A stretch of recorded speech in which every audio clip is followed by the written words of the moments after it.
Hello, everyone, and welcome to the Lodge podcast. I'm your host, Scott Milley, and we are back today with episode 17, a grand season finale for season 2. We're so excited today to announce our new, uniquely talented guests joining us for the first time, Meagan and Sade from Ichimo Games. How are both of you doing today? Amazing. Yeah, pretty good, pretty good. So we're going to do things a little bit differently today. They have a brand new game coming out this Friday, March 31st, the day this podcast drops. So instead of spending the conversation talking about their careers or backstories, we're going to get right into the game and we're going to give you guys all the information that you're looking for. So without further ado, let's get into the conversation.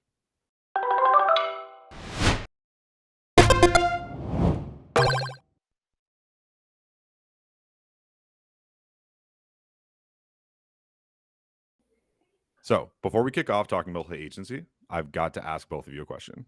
This is one we've been asking everyone this season, and it's brought up a couple of great conversations. What was it that got you into the industry?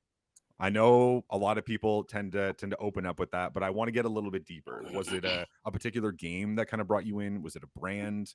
Was it a press conference? Meagan, let's start with you. Why are you a game developer in this day and age?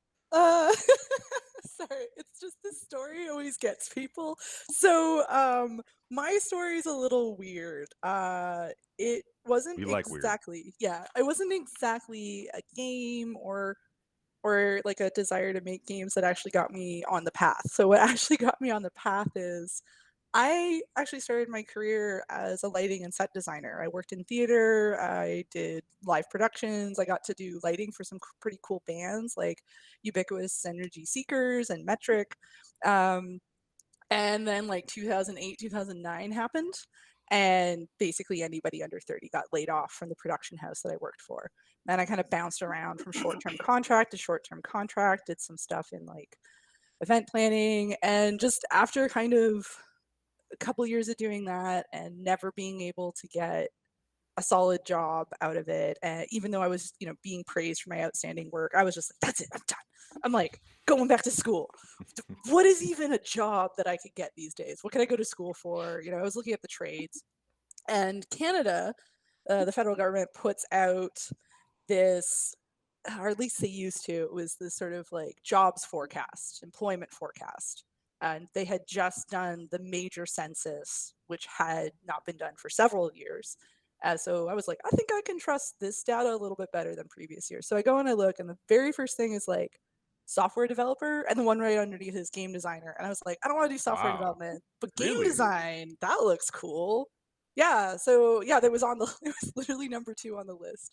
So I just was like, okay, can you go to school for that?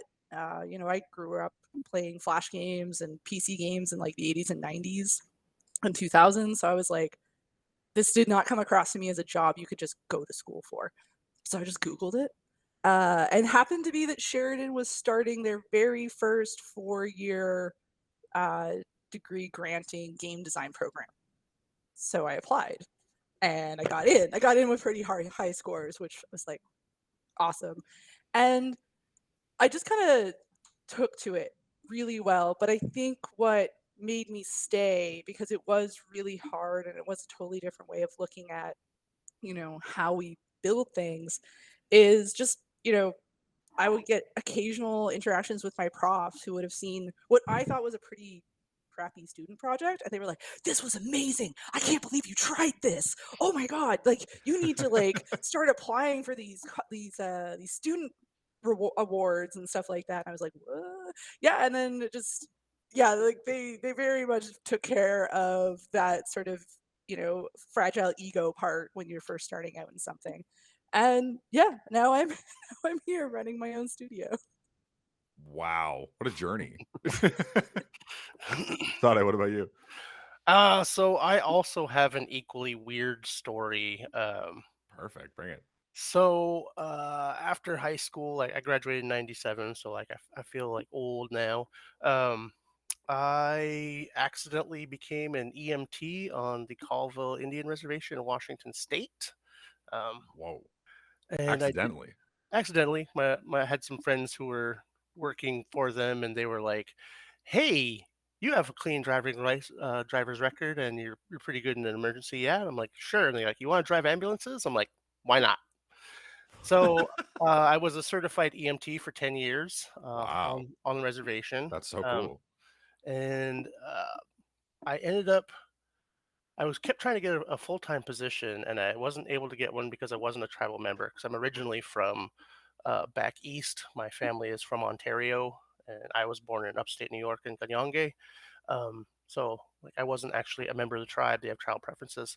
So I ended up, I would always done art, and I'm like, you know what, I'm gonna go to art school and work on that and see if I can make that happen. And I went, and I ended up having to drop out because I couldn't afford it anymore. And but the time is, I made some connections, and one of my friends got in with a small studio in Seattle, and he was just like, "Hey, they're looking for a concept guy." Now, I originally had gone to school for animation and realized that I was not well suited to animation. It's just way too tedious for me. Um, and I have a short attention span. So I went and I hung out at his house for like a month, and I'm just like, I don't have a portfolio, man. He's like, just bring what you got. So I showed up with like 6 ratty sketchbooks and to this producer's office, guy named Gardner, and I was just like, "This is all I got, man. I know it's not professional, it's not great."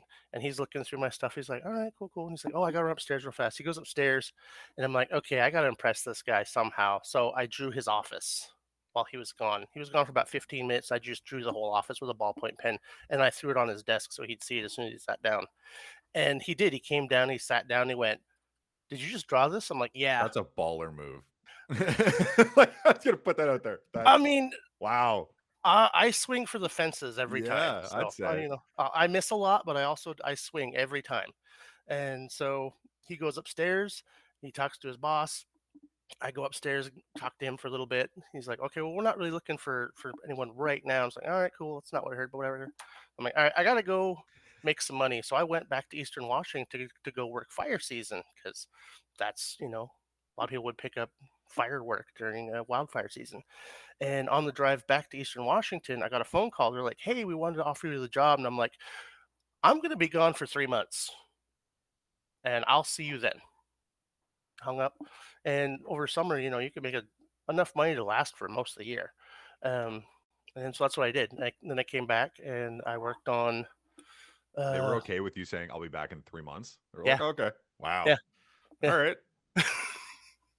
And so it was like, I, uh, I came back and we worked on a couple projects. We worked on several games for we were working on some stuff for Sega, and then 2008 happened, and that game got canceled. But we got to keep the IP, and that turned into my very first published game, which was Blacklight Tango Down.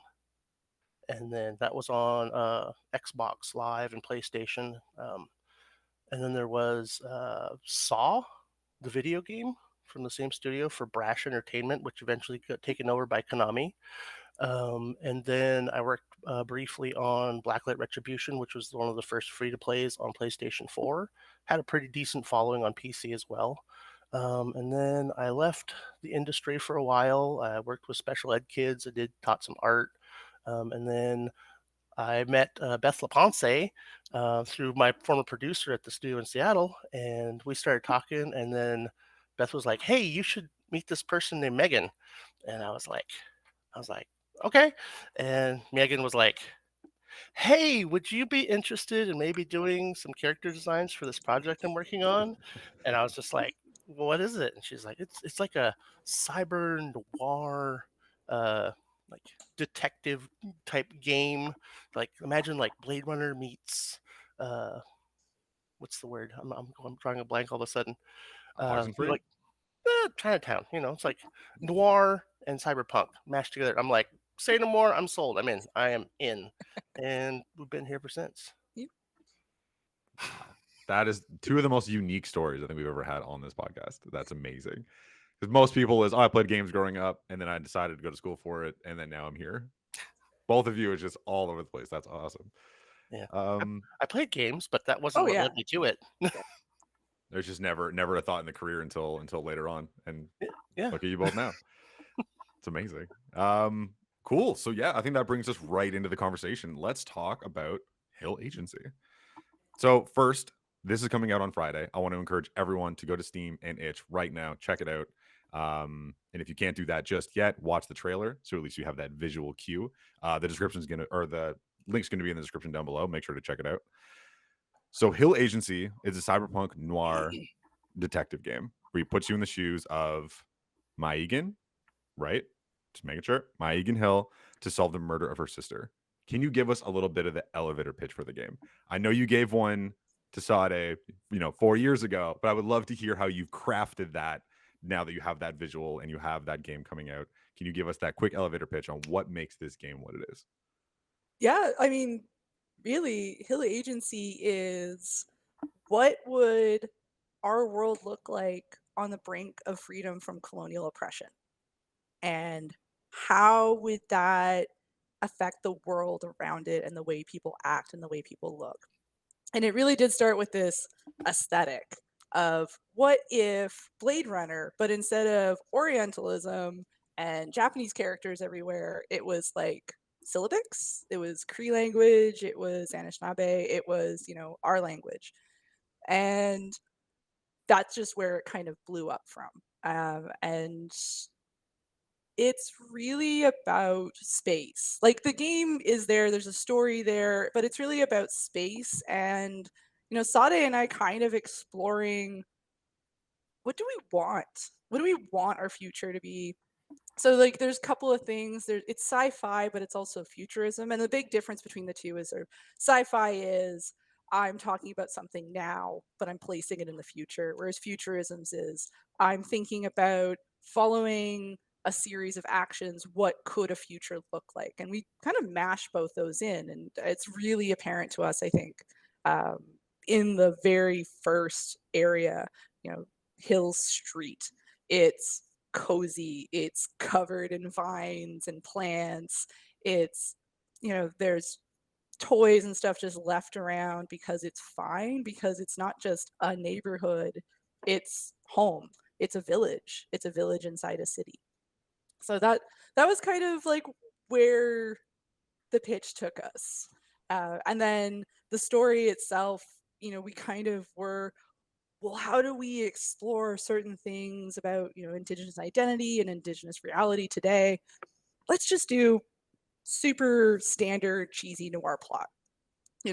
There's an asshole detective who's grumpy all the time. We claim that like Hill is basically a 30 something woman who has a 80-year-old grumpy man trapped inside of her. She is Yeah. salty as hell. So I say for people who read her text later, just remember that she's a grumpy curmudgeon. She is a grumpy old man deep down inside. And she's kind of trapped in this sort of depression. And Mary shows up, who's from this other space. And we were thinking, because we were talking about it being on the cusp of freedom, what does the cusp look like? Because for me, that's the interesting space, like right there where there's still that tension. And it wasn't that I didn't enjoy Indigenous futurisms that sort of were like, oh, we're post colonialism. I love those.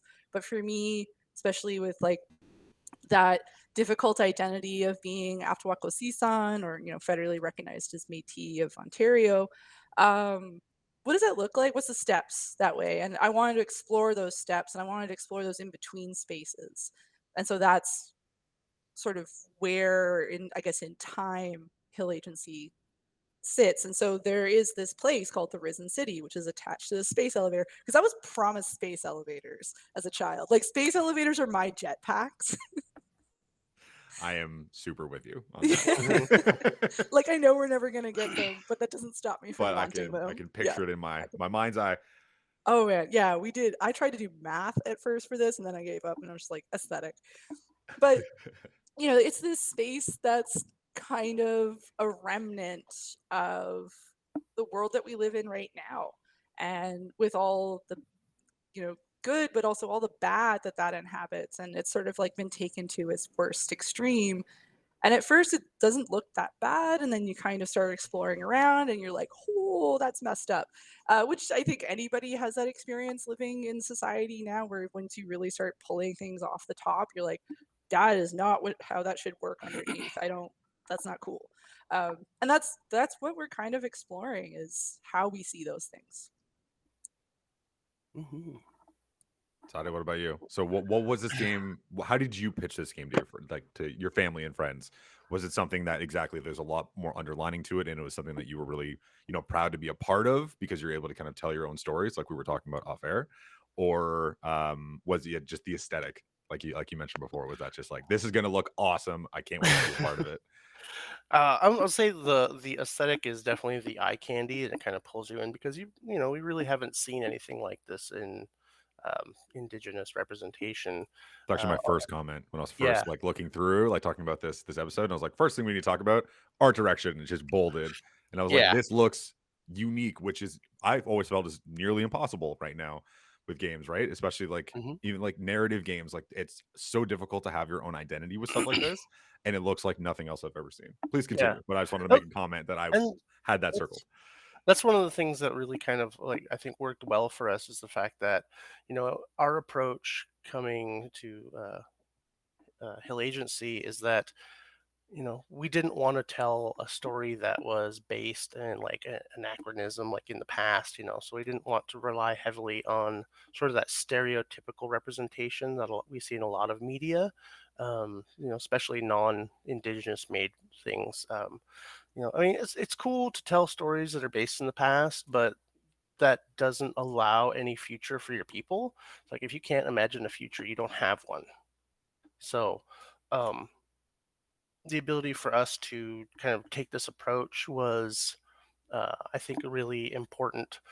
Um, what we ended up doing was taking the sort of like little elements from our past with the noir genre. Like, our grandparents used to dress kind of the way our characters are dressed in Hill Agency, and you know being able to sort of take some of that past and just sort of retro futurism it enough is really, you know it lets us make something new but still be indigenous, because you look through our cities and it is what existed, but we put our own spin on it because our people are always adapting, and that's kind of what we wanted to show, is that we're not stuck in the past, we're always moving forward. And And stylish as hell. yeah. Yeah. Awesome, awesome. Cool. So you had already mentioned that you kind of started building the world, and then the narrative kind of came second. So can you tell me a little bit about how that narrative kind of came to be, and how you made that, blend in with the world, and it gave you more opportunities to be able to kind of flesh that world out through this basic narrative, as you mentioned. Yeah, well, probably a lot of people don't know. I mean, if you know me, I've complained about this a lot, but I've been working on this since 2017. So when it first started out, it was actually a noir detective dating sim where you could date everybody. Sequel. Oh my god, it was so bad. Spin-off? Spin-off, yeah. Alternative universe where you just date everybody, That's Mhm. and it amazing. was 2D. And my way of so we had that aesthetic from the beginning, even before it went 3D. And I was really struggling with the plot, mostly because despite it being a dating sim, I did want it to be a legitimate mystery that you could solve. And honestly, I read a lot of mysteries. I grew up on pulpy noir detective magazines that would have chapters or short stories in them, ones that kind of fall apart if you leave them in the sun too long. And I everybody does it differently, but the one thing I always was good was that they took you along, they let you figure it out along with the detective rather than telling you things. But I was like, how do they do that? And a lot of books on writing detective and mystery aren't really good at explaining that. So I was like, forget this, I'm just going to plan a murder, and I'm going to figure out what happens and when and who does it and to whom, and then I'm going to go backwards as long as I have to figure out, okay, so when did they make the decision to do this? What did they bring along with them? What did they have on them? Because people leave things all the time, whether they realize it or not. And the decision about whether you wear a hoodie or you wear a t-shirt that's easy to rip is going to make a huge difference about like what kind of evidence is going to be left behind. So I spent like 2 days, and this is during a game jam with Danes Making Games, just 2 days like in a room alone with a whiteboard. The artist at the time came in, looked at this like conspiracy Yeah, thing. this Charlie Day meme, Yeah, like she just just like walked out. It was like, never mind. And then I came out with like a sheet of paper. And I'm like, I have it. I have the timeline.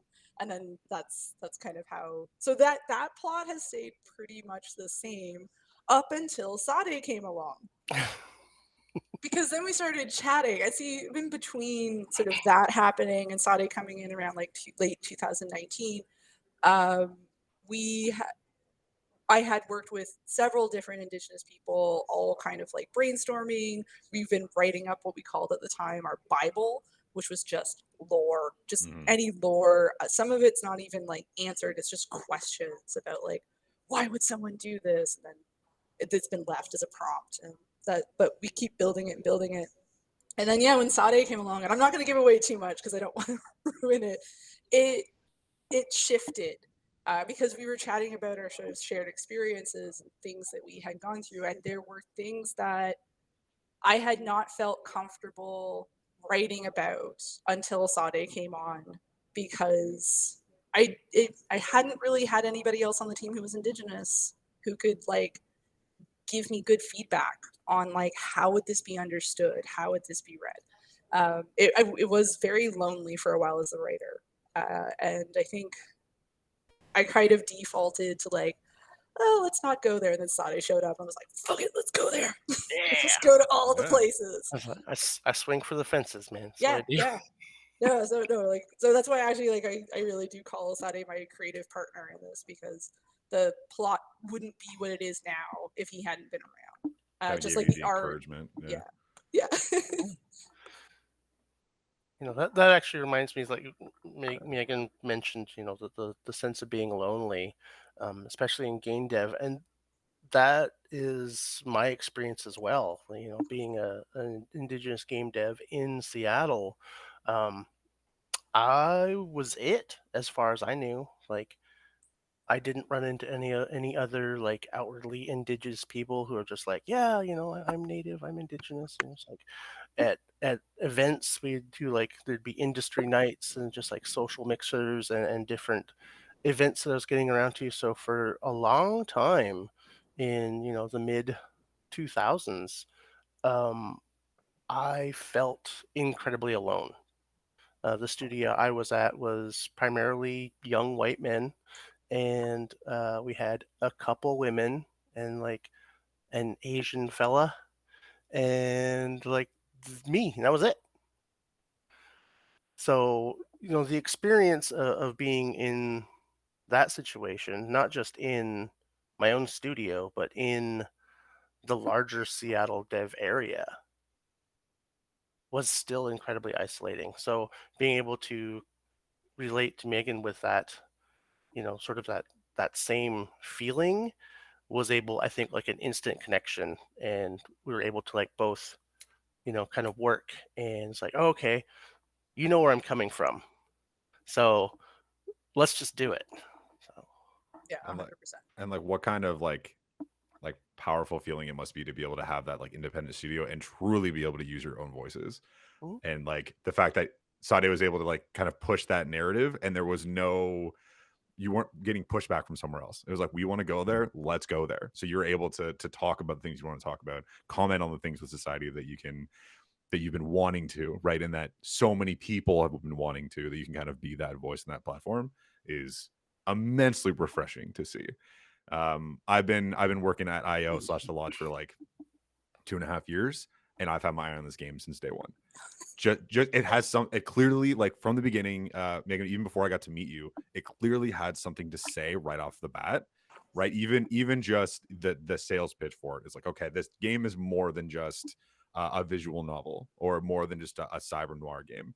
There is so much care and there's so much intent behind the narrative and behind the world. There's so much being said yet left unsaid, which is just a pleasure from like a world building standpoint, and like as a fan of video games and as a fan of like this type of narrative. It's really cool to be able to see it and actually be able to sit down and talk with the two of you about it. It's been a real pleasure so far. Just wanted to say that. Yeah. So one thing that I did want to mention is that you've been working on this game since 2017. So this game's been a long time coming. Has been like the amount of times we've had talks that you've been invited to, like Meagan, to like come on and talk at this thing or talk at that thing. You're like, I need to work on my game. Like you're constantly trying to do all of these things in the community, but still find time to develop the title that you've been working on so hard. So it is a pleasure to see you guys like at the finish line. Right there. But one thing I do want to bring up is the Ubisoft Indie Series win, right? So that must have been like a big boon for your studio. Can you tell us a little bit about what that experience was like, and how did that equip you to get from the day you won to today? Oh my god! Like, oh my god! So like that, and then right after that, or like 6 months after that, we got the Game Devs of Color scholarship, and that saved us. That literally saved us. Like, I keep telling people, I'm like, I don't know how this is getting made. Like, I don't even know how we got it made, because it was like it never stopped. Bad stuff kept happening to this project. It was ridiculous. I don't even want to go into all of it, because of course. at a certain point you're kind of like, so have you like upset a witch or You just something? feel cursed, yeah. Yeah, like what did you do? I'm like, I don't know. Creator be testing me. So like things just kept going wrong, but then they would go so much more right after. So it would be you'd take us 2 steps back and it would be like 5 steps forward. And you're like, oh, okay. I guess that didn't totally make up for the many, pushbacks before, but yeah. And I think when we won that, because we'd heard a lot of no's for a really long time, or that's nice, but like not what we're looking for, or that's great, but not right now. I heard that so many times. To the point where I was like, when they say you should get good at rejection, but at a certain point it feels like it comes full circle back around to like something else is not right. That was definitely the feeling I was having. So I think when with that first big win with the indie series was like a huge burden off of everybody's shoulders. So Sade could stay on. We were actually just about to lose Sade because we were running out of funds. And so we got to keep for a whole year, and it was fantastic. Yeah. And, and then just the wins kept coming. Bad stuff kept happening too, but it was like tinier and tinier setbacks. I do wish they'd stop, but they got smaller.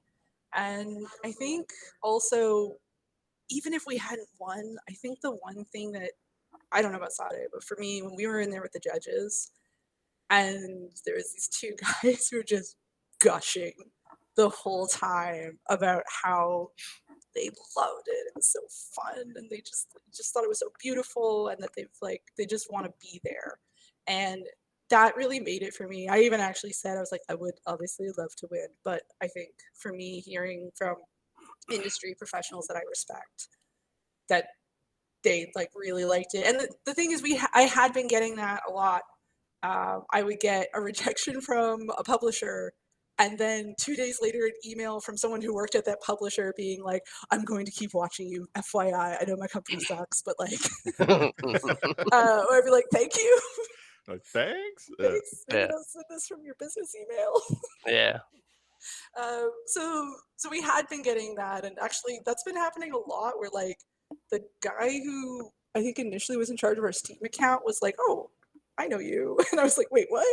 Or like the person who gave us our Digicert certification had known about us months before we ever applied. And I was like, that's gotta be a cool feeling. Yeah, that was really cool. He was like, you're not this group, are you? I was like, yes. And he's like, oh my God. I was like, fanboy, what? So that, yeah, I think then with the indie series winning that, it was the burden off, but also that reminder that we are wanted. And I think that's, again, with like Sade and I were saying about that being lonely, is when you're the only Indigenous person in a studio and you're trying to make your voice heard, it can feel like you're very unwanted, because you bring up uncomfortable, Hmm. thoughts, or you bring up uncomfortable realities. And a lot of people, especially in this stage and age, are just not good with sitting with discomfort. And that puts it back on you. And so you end up, almost minimizing your voice. And so with this, I think it actually encouraged us to like push even harder on what we were trying to say and lean into the cheese of the narrative even more while Hell also yeah. talking about really Hmm. difficult stuff. Yeah. Yeah. Leaning into the cheese, I think, is really important for Indigenous people too, because humor's always been one of our most effective coping mechanisms, and it is healing as well. So it's not just your coping; it's like laughter is healing. So the ability to deal with all these things, setbacks that were happening, but also still be able to laugh about stuff. And I always call myself like a pessimistic optimist. Like I expect things to go bad, but it'll work out somehow. We are can't that is Yeah. 100%. Yeah. So as we're going through those issues, and Megan she let me know, she's like, I think we might be done. I'm like maybe, but it'll work out probably somehow. We'll see. Yeah. And that must have been like a uniquely like frustrating and demoralizing like gauntlet of like talking to publishers and talking to that, because like I can picture being in that room and them saying I love the idea, I love what you're saying and what you speak about, and like encouraging all of that, but then not backing the project must just be so frustrating that it's like, oh, we love what you're doing and we think it's important what you're doing, but just not with us. Uh, That I it's like, mean, then you clearly don't think it's as important as what you're saying. And then being able to see that, like obviously with the indie series, and the other scholarships, that it's like finally someone saying that like, yes, this is amazing, yes, this is important, and this needs to be done, and it needs to be said. Let us help you. And it's like, hell yeah, like let's see like yes. actual backing behind these things rather than people just being like performative, right? And Oh, like yeah. supportive, but like not really. And it's like that. I can only imagine how like frustrating that must have been for you and your team. So it's awesome to see where you're at. Oh, yeah. I mean, I think that's so we ended up partnering also. Was it before or after? I think it was before the indie series. We were partnering with the Georgian Bay Friendship Center because they've got an employment program. So that's how we got our 2 interns fully paid for. And it was the first time I'd had an Indigenous organization be really freaking excited to support us, because it's not Oh just sort man. of, in settler spaces that we weren't really getting that support. It was also Indigenous spaces because video games are seen as a risk, a huge Hmm. risk. Hmm. And in fact, for a long time, so was film. A lot of elders who worked in, film, a lot of our director elders, I guess you want to call them, had to fight real, real hard in the 60s, 70s, 80s, even in the 90s to be seen as, a not just a valid medium for Indigenous people to be in, but a worthy one that deserves respect and support. And video games are not there yet. So when Georgian Bay, um, worked with us, that really like uplifted, I think, my spirit when it came to this, because I was like, yeah, the thing is changing. And it was nice because, I mean, before also we've had a lot of where do you fit? We don't know where to put you. Um, you're not this, you're not that. And, and then speaking kind of like also like, publishers who like, oh, like it's cool, but no, we also got a lot of funders and publishers being like, no one will ever want this. Don't bother, which I thought was a bit much. Rude. Yeah. Hmm. Hmm. Oh Like yeah. a lot of other words come to mind, but yeah, we'll just Yeah. go with rude. Yeah, and it's really funny because I also be like, you don't, as a funder or publisher or whatever, that's not really your judgment call to make because you're a single person or a small group. You're not an audience. And I think Yeah. part of the difficulty was, especially with a lot of these publishers when we went to them, was we are specifically targeting an Indigenous audience. And that doesn't mean that nobody else will want it or play it, or that it's not for anyone else. Because I use the example of anime. Anime is not made for Westerners. We love it anyways. it's not Hell yeah. gatekeeped. Yeah, right? Yeah. Like, but it is made for an audience that's very specific. And I think sometimes that's why it connects so well, because it is talking directly to a singular group, which is getting nuances that maybe we're not, but it is a very powerful way of telling stories. And that was it for us, where the indigenous market is grossly underserved, grossly underserved, especially in media. Hmm. And we can see that there is a hunger for this media just through things like reservation dogs, which was like huge, and it's great. And then Rutherford Falls, which was hilarious. And these films that are coming out, like Blood Quantum, which is an amazing zombie apocalypse film by indigenous director. Night Raiders. Night Raiders.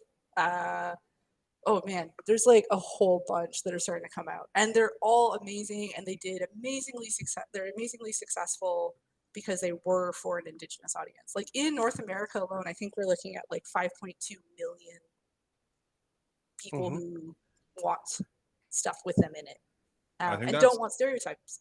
very, very. I think that's very well said, because I agree. Like that's. I think honestly, like just bringing up the anime example, that it's like it doesn't have to be directed towards you. Like it's better for a lot of audiences when it's not directed towards them. Like that's a lot of the media that like I seek out, me personally. It's like I prefer that. I prefer when you're not talking to me, because there's a lot left for me and millions of others to learn about the world. We're not as educated on certain topics as we should be, and like we should be seeking out things like that. So yeah, that's awesome. Please. Piggybacking off of what Megan said real quick, speaking of the indigenous native audience, I actually got to go to the Indigipop X convention in Oklahoma City. It's a all indigenous pop culture and comic book convention, put on by Lee Nate, Francis. Lee Francis, and through his publishing wing and their group, Native Realities and Indigipop. They began this thing, it was like a few years back, 2017 or something like that. And they had like three, and then the pandemic happened, and it all got shut down. And this was the first year they got to come back, and they partnered up with First Americans Museum in Oklahoma City, which is an amazing facility. If you guys are ever in stateside and you feel like going to Oklahoma, I would suggest checking it out.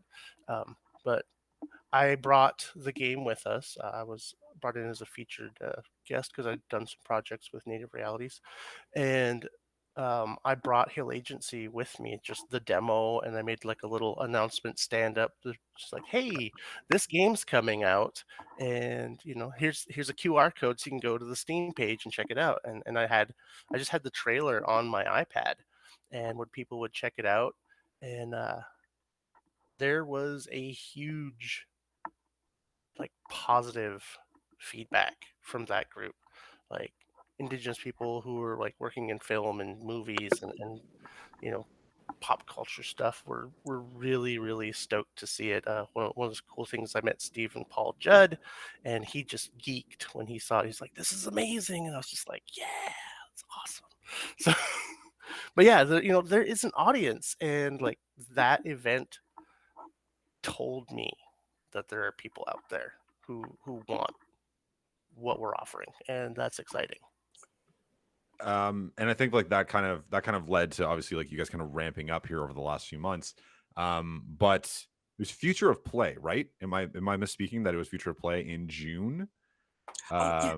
Right? That like because I watch obviously anything that was E3 esque like at that time, and just being able to watch that for fun and seeing Hill Agency, and I was like, that one. It's just like that Leo meme. I'm just like pointing at the TV. I was like, I know that game. I know those people. And I was like, that like, how did that come about? Like being involved in a direct like that. Oh my god, that was Glitch, and Glitch has been amazingly helpful and kind to us. They they okay, so that when they came to us after we had applied saying we'd gotten in, we had actually hit another one of our like big bumps, and we were in kind of a desperate strait. Um, and I was handling way too many hats, and some people were off. And I felt like we're not going to make it. We're not going to get it in because we're not going to be able to make these deadlines. And I'm really upset because we we should, like, by all rights, if we had been properly resourced, we should have been able to meet those deadlines without any problem. So reached out and I just was like, hey, not good things have happened. We want to make the deadlines. At best, we could probably be 2 days late. They got back to us, was like, give us something that has the same length Nice. and get it into us as soon as possible. So we did. We sent off, like, I don't know. I think it was a draft. I think we asked we were working with Evolve Originals. We're like, just whatever the final length is going to be, can you just send them a draft? And they're like, yeah, sure. Here you go. So we sent that off, and then we got in, and there was a lot of like DMing at the last minute. We're like, it's coming. It's like 5 seconds. And they're like, no worries. It's fine. We understand. And we got it in. And yeah, no, then nobody knew from the outside. Like, that's Yeah. I think the part Who of it. knew? Yeah. Yeah. It's like we look so put together when like we are a duck with cinder blocks tied to their feet. That is one of my Yeah. favorite things about talking to game devs. Yeah. Please go ahead. Is just hearing that we're just like, oh, everything looks so smooth, and they're just gray hairs, everything's on fire. Like every game that comes out is a miracle, and all players should realize that. Yes. Sorry, Yes. Sada, go ahead. Talking about that not knowing if things are going to come together, yeah, Yeah. It's too soon right now. yeah, it's Yeah. like my brain is just kind of like still reeling from everything. So, Well, by the time this podcast comes out, the game will be out. So you will be, when Yes. people Yeah. see this, that will be done. yeah. So one thing that was like really interesting about it is like people have seen like the trailers and on YouTube and on Steam and like what I've showed off to, like events. And I think people are going to be very surprised to see how different it looks, because we've been doing a lot of work and we've got some amazing support, and it, like, people thought it looked good before, and for a small team, yeah, it really did, and I think they're about to be blown away. Yeah. Yeah. Yeah. We. Oh, Oh, You're good. I'm good. Okay. Sorry, it stopped showing that I No, was talking. Yeah, so we're working with Crystallized Games, who kind of like really swooped in and Oh, wow. saved us. Cool. Yeah, Very so cool. they've been our sort of like de facto dev team um, since I guess like fall of 2021, and yeah, they've been amazing, and yeah, Stephen and Adam have been fantastic.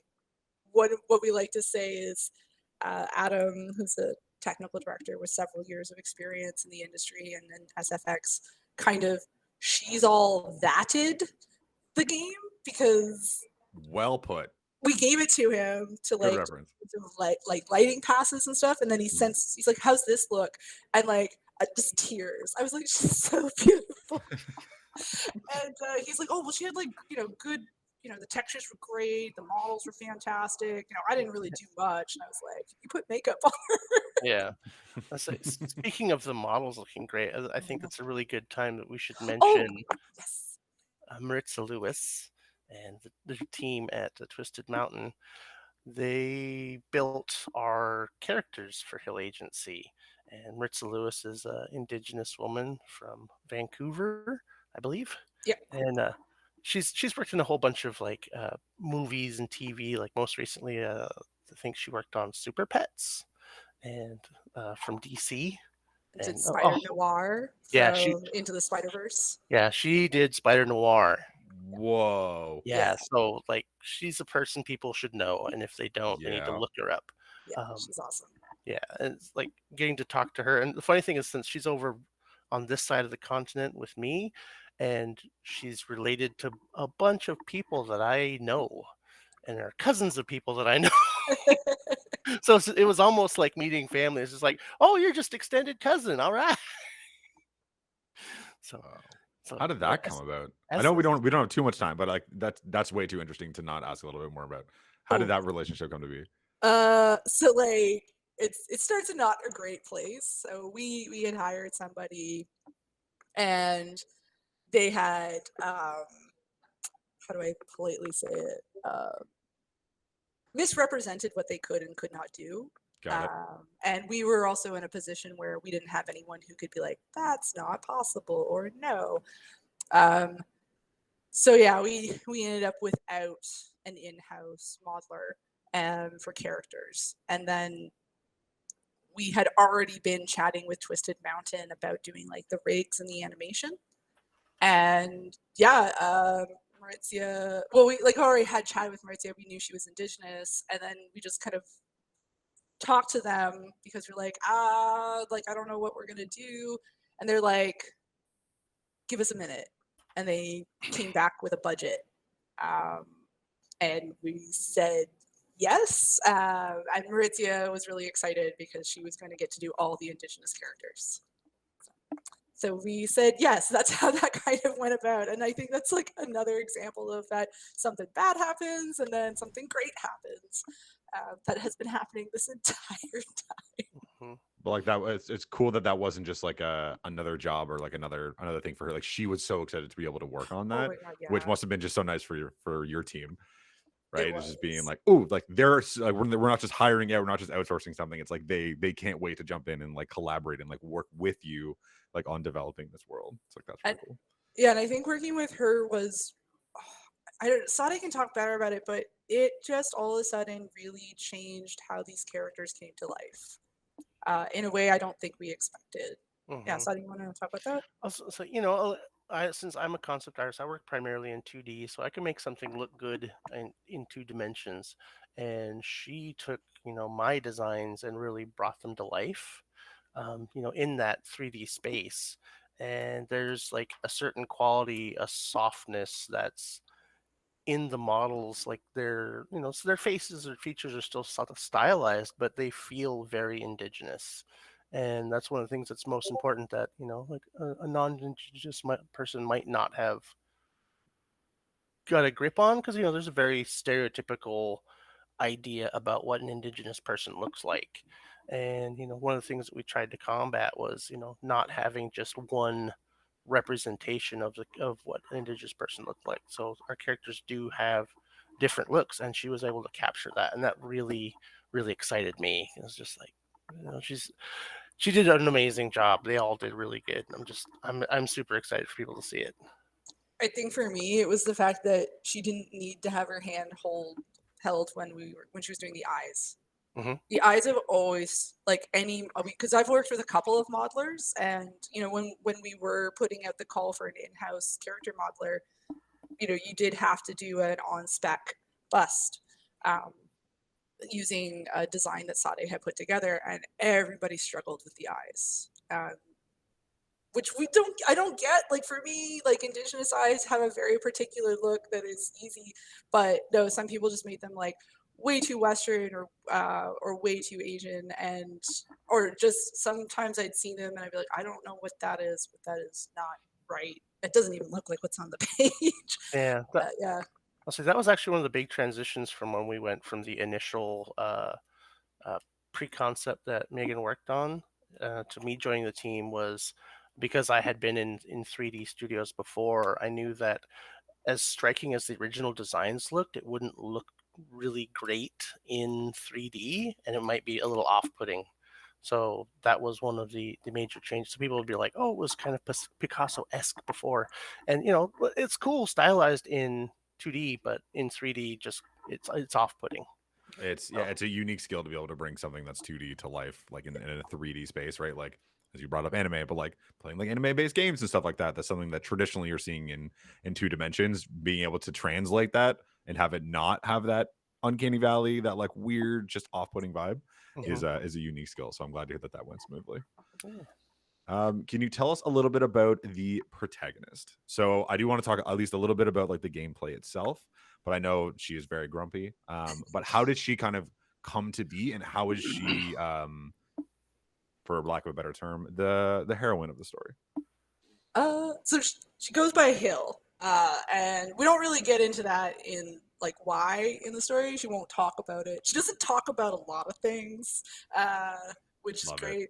But Stoic. it's in the sort of way of like, you know there's a story there. Like Auntie's always on her ass about something. I think Auntie's That like was my the next favorite. character I was gonna ask you Yeah, about. I saw her in the yeah. trailer and I was like, this is gonna be my favorite character, I can guarantee you. And I was Yes. like, so I wanted to talk a little bit about that. She's both the best and the worst. She's like every real auntie. Yeah. But yeah, like Hill got so initially the look of Hill was so the artist I was working with originally, Tara Miller, had just done these sketches of this like long-haired, small-chested, indigenous protagonist in a suit with a hat and trench coat, and I was like, we could make a game around that.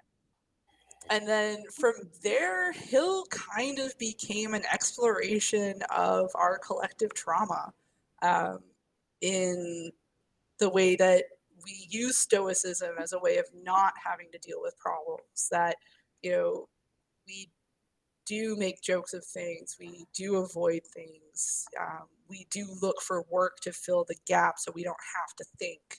Hill is kind of all of that. And so it made sense that you would play as her because I feel like right now in history, that's where a lot of us are at. So she is an extension of that kind of trauma response. And there were things that we wanted to put in that were going to make it a little bit more blatant, but I think we ended up not having the time to do it. And I think in the long run, that was probably for the best because I don't want things to get too real because we do deal with some pretty dark stuff. And that layer of cheese is there as that's a protective blanket. That's not necessarily there because, oh, I don't know how to write dialogue. It's like, no, you can't take it too seriously. Otherwise, like it's going to be hard for you to internalize what you're being told in this moment because it's a Maybe that lot. little palate cleanser was like certain Yeah. conversations where it Mhm. kind of pulls you back and it's like, oh, this is just a game. This isn't my own trauma or my own real life, like while Yeah. we're playing it. That makes sense.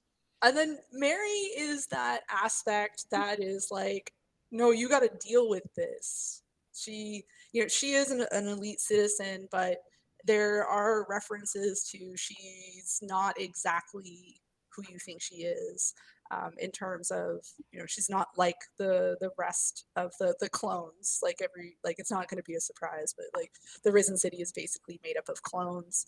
And then there's her and her sister who are also clones, but she's like a little different. You're never gonna really be told like what about her is truly different, but that's kind of how I approached her. Was like the dame that comes in and disrupts the detective's life is very much that sort of, this is shit you have to deal with. And in a lot of ways, Mary and the case itself is, we have to deal with this. We have to deal with these things.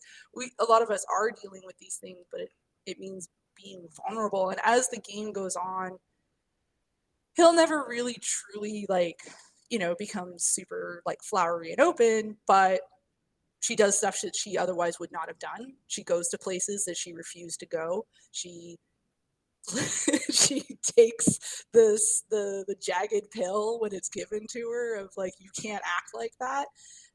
So in a way, it is that Hill and Mary and this whole story is that messy, uncomfortable, painful process of working through your trauma. I think a lot of us could use that. I think you Yeah. make a good point. And I'm also a big fan of hearing that like the lore isn't so detailed that it doesn't leave anything up to the player's like interpretation of certain events, right? Where like you're saying there's certain stories and certain things that they're going to be alluded to or maybe commented on, but not super fleshed out. So you are able to kind of have your own experience and fill in the gaps with like your own experiences or your own traumas and like have that reflect like as a player. So I think that's a really cool like narrative tool to kind of leave a little bit to the players to kind of fill in those gaps. It's very, very cool. So I know a major part of this, so there's no combat, right? Like first and foremost, it's much more on the narrative side and the puzzle solving side. So can you tell us just a little bit about kind of what a half hour of playing Hill Agency is like not the narrative of the characters, but like the actual physical controller or keyboard and mouse, like how does the gameplay itself work?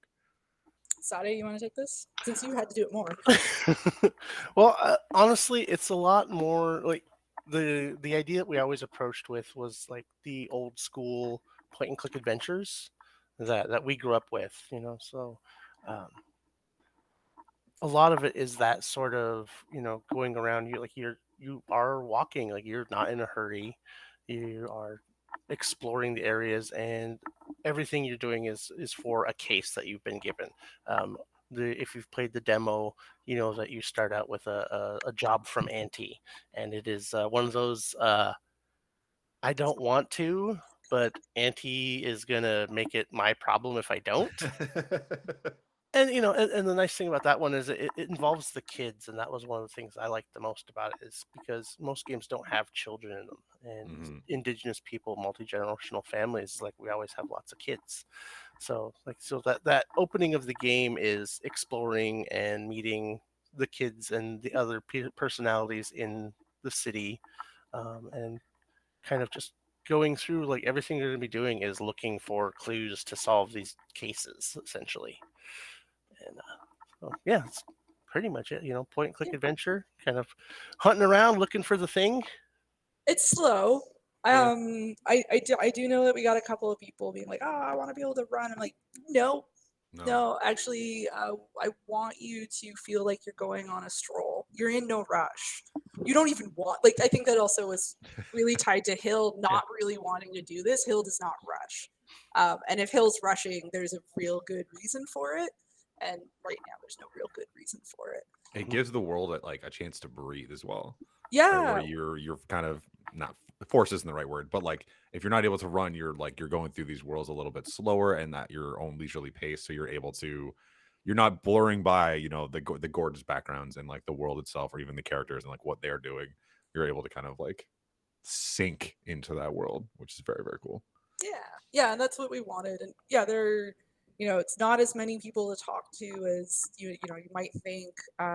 One of the things, and I think this is just because we're such a small studio and I'm the only writer, is it is a bit compact in terms of if they're not important, you don't talk to them. Um, at the same time, that that is because we're looking at this a bit more like it's a story that you're in, and it is linear, but not in the way that I think a lot of people, when they hear linear storytelling in video games, they usually think like I'm on a track. Like, no, no, you can go around, uh, but be wary about you might talk to somebody and that tips somebody else off and they suddenly aren't in their position anymore because they don't want to talk to you, because you might know something now. So things like that happen, or things like if you don't pick up that piece of evidence, Auntie might throw it out because it's garbage. Like, things happen in the world without you. Nobody's really, That's yeah. So that speaks to me personally. Like that's like Mhm. a world that existed before you got there and a world that exists after you leave. I think is such a powerful thing to be able to have in a game. Yeah. I say one of the things that I enjoy is that we don't tell you if you're right. Yes, that was my final question on the gameplay itself was how how do you lead them in the right direction without telling them? Like I do like that you do have a clearly a sense of respect for the player because I think that gets lost in a lot of games now that are just go here, talk to this person, do this thing. It's just about following the line. Hmm. And it's like something like this where you can, accuse the wrong person or you can like miss a clue or miss that. How do you let that kind of randomness not leave people feeling directionless? okay, so I think part of it also is this is very much an adventure game where you might get to the point where you're going to need to go online and be like, okay, I've looked through everything. Tell me what I'm supposed to do.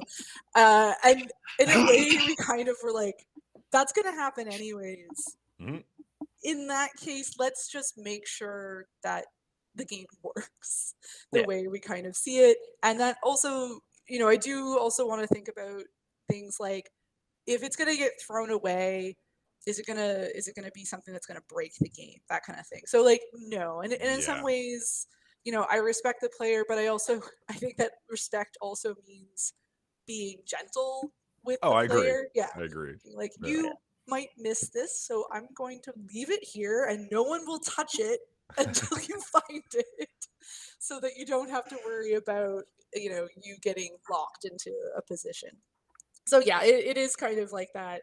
It's nice, but honestly, if something gets thrown away or if somebody disappears, it's not going to break your ability to like solve the case. Um, And really, like we said in the beginning, you're passing that case on to, or you're finishing that case and moving on to the next step is always going to be reliant on the person who's you have to give the accusation to about their decision about, yeah, okay, this evidence, that person, this is lining up for me. Okay, let's go. So and obviously, like I know the real story, but for you, the player, you might be like, does this person like if I just convince this person of something that maybe it's not true, but that's detective work. The only way you know it's true is when you present the evidence to the person that you're accusing, and they admit it, or you have something that's so damning, or somebody else has seen something. Like that is kind of how our justice system works right now, where it's like, do you know? You don't. Now the game tells you when you like once you get through, the game will let you know some things. But there is going to be that question of, was that right? I have no way of knowing for sure. Hmm. So like like the game will sort of tell you like, yeah, this is what's happening now. This is the consequence of your action. But the game's not going to say, and you were totally right about what had Yeah. just happened. Yeah, you're not going to get the dragnet ending. There's like Yeah. there is no Western justice system in our universe, so it doesn't end how like wrapped up like a police TV show, because you're a detective. You're not the person who prosecutes the offenders. That's You a good That just way to being put said, that. yeah. it's so much more smaller than originally we had gone for. So really, like, we're not going to have that happen too often. But we kept saying next game, next game. We'll do it at the which next is game. which is honestly a Yeah. responsible thing to start doing when you get down the line, because like that's again, after being able to talk to like hundreds of game devs for the last few years, it's like that when that line you pass that line where it's like get it in like all the ideas, and it's like okay, now we need to start cutting Hmm. and start thinking okay, next project or expansion or whatever, right? Like it's like 10-year we're gonna anniversary. exactly Hmm. exactly. Hmm. So the last thing I really wanted to ask the two of you was I want to pay you a hypothetical here. So this is Friday, March 31st, 2023. The game is released, right? Everyone rushes to Steam, rushes to itch, right? You get a bunch of people buy the game, and then reviews and comments start coming in at the end of the weekend after everyone's got a chance to actually play the whole game before they start throwing out opinions. So what do Bold of you to you assume. right? Hypothetical for a reason. 15 minutes. So what is something like a key part of this game or story that you hope that people take away from it? What do you want those key takeaways to be when people say, "Hey, I felt this," or "Hey, I really enjoyed this part"? What is something that you're trying to really push, and what would you consider a win for yourselves besides obviously critical acclaim and a million records sold? But you know what I mean. Like, what would you like to see be that takeaway for some people? Sade? Hmm. Well, my intention is not to read any reviews, maybe for like the first Month. month. Yeah.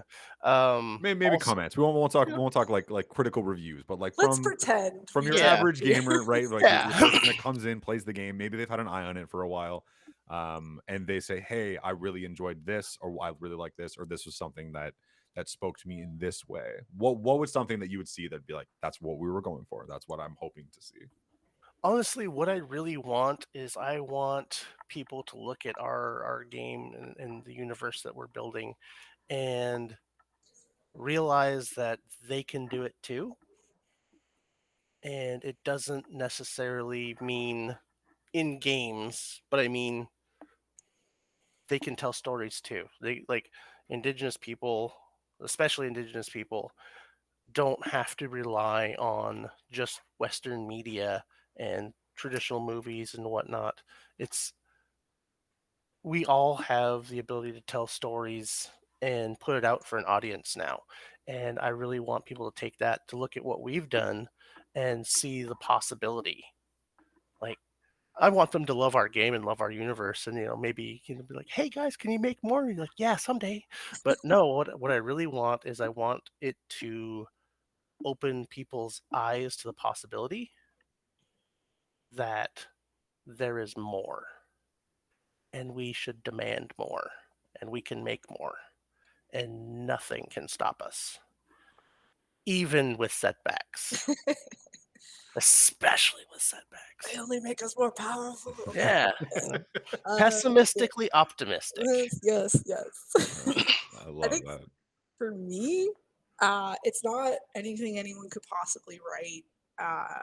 It's seeing fanfic. It's seeing fan art, fan vids, self inserts, my Hill Agency OC. Like, that's what I want to see. Like, I think if I could see that, because that's really what I want. I like Sade said, I want, you know, in indigenous nerds to look at this stuff and see themselves in it, and take it, make it part of your own world that you want to explore. Use it as a jumping off point. Mhm.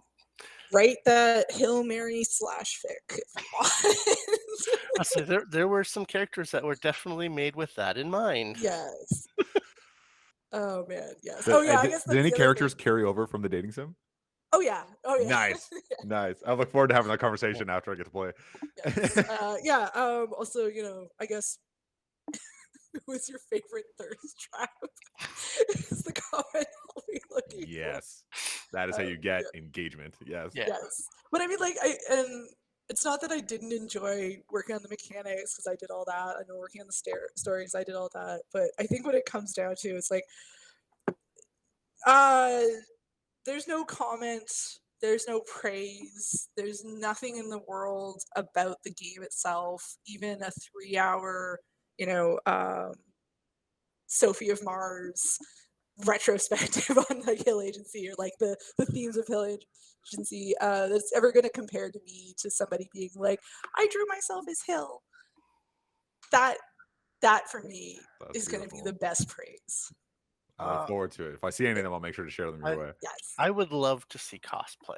Like, Mm. honestly, I would love to see people duded up in like indigenous 1940s outfits and then like incorporating LED into the clothing or Just something like that. stylish as hell. Yeah, it's like Yeah. that was one of the things that I really wanted to catch, was like it's that cool look that our grandparents had, and then like just add some tech to it so it looks amazing. Like, if somebody were to do that, that would blow my mind. And I'm just saying it now so that someone will do it, because So I was gonna say someone someone's out there. will. Someone is out there Someone that's like, will. that is a great idea. Yeah. We've got a lot of in-person events coming up, so hopefully Yes. we get to see that. That's absolutely amazing. So I think that'll about do it for episode 17 of the Lodge podcast. This is season finale of season 2, and what a season finale it was. Thank both of you so much for taking the time and coming and talking with us. Thank you to Ontario Creates for your continued support of the Lodge. Shout out to Natalie, our producer on the ones and twos, always making us look and sound good. Everyone, it is Friday, March 31st. Get the game. It is out, even if you're listening to this after Friday. Get the game. Steam, Itch. Make sure to follow them on socials. See what they got going on now. I promise you, you will not regret it. It is one of the most beautiful games I've seen, and something I've had my own for years. And it truly has something to say. If you've learned nothing else from this podcast, there's a lot of heart and a lot of soul in this game, and there's a lot to be said that needs to be said. Whether you want to hear it or not, you should be paying attention. So any final words from either of my wonderful guests today? No, hey, thank you for having us. This was awesome. Yeah, thanks so much, and chance to put out in the world, and let's see what it do. Yay. Yeah. So again, thanks both of you, and thank both of you for having the courage and telling your stories and with this game. And I look forward to playing every second of it. So everyone, go buy it, go check it out, and we'll see you all next time. Take care.